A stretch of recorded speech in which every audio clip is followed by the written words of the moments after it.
You're watching IntoWineTV, and today we're at Incanto in San Francisco, and we're tasting wines from the movie Sideways, starting out with the 2006 Sanford Pinot Noir. This is a Sanford and Benedict Vineyard wine. It's $50 retail, and it's from the Santa Rita Hills in Santa Barbara County. One thing I should mention about this wine before we get started is this is the first wine that the folks in Sideways, this was the first winery that they visited on their tour. Did you see that movie? I did. I loved that film. Absolutely loved it. Well, what do you think of the wine? No, I like this wine. I think it's a very good Pinot Noir. It's got good Pinot Noir color, which is obviously lighter than Merlots. And the whole thing about Sideways was the fact that it made people go away from Merlots and switch to Pinot Noir. Pinot Noir sales have boomed since Sideways came out, and Merlot sales have suffered.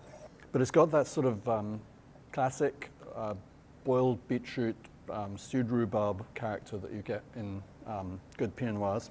Yeah, I really get a real purity of fruit out of this wine, and it looks like it's slightly cloudy in the glass, which would lead me to believe it wasn't heavily filtered, and I like that idea. It really allows the fruit to express itself. I definitely get that rhubarb note, and I get a little bit of a sour cherry element as well. It's a real pretty wine. Yeah, it's got the sour cherries, it's got the rhubarb.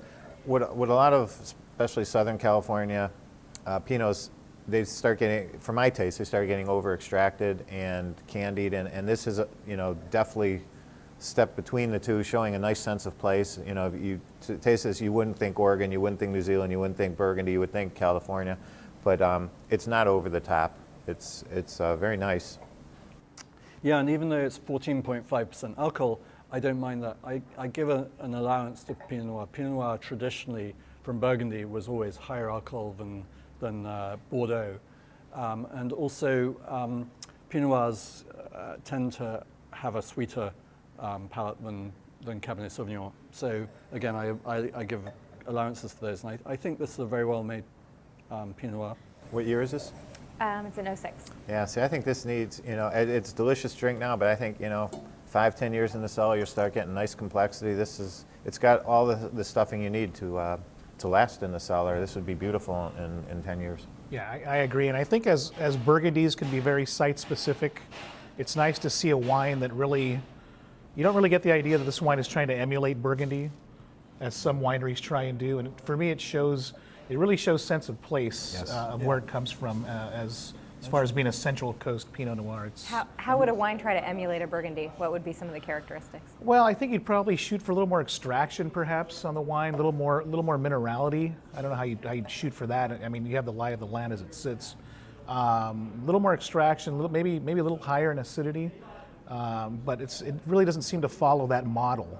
I think that, if you talk to the winemaker, they'd probably say that 80%, 90% of the work was done in the vineyard, and we let the wine, do the talking once it's fermented and goes in the bottle. Yeah, I think it's an inspirational Pinot Noir. I think that it inspired the film. It inspired that region to become a Pinot Noir region, and I think they deserve all the credit that they've got.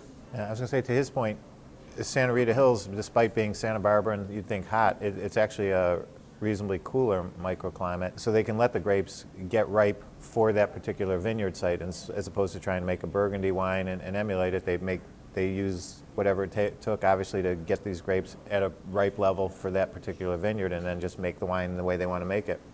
They're probably amongst the oldest vines in the region, because I believe they were planted either planted in 1971 or that was at their first release. Yeah, that's a great point. I can remember drinking wines out of this vineyard, God, I want to say at least maybe 20 vintages back, perhaps. I mean, I don't know how old the vines are, but definitely one of the stalwarts, I'm sure, of the area.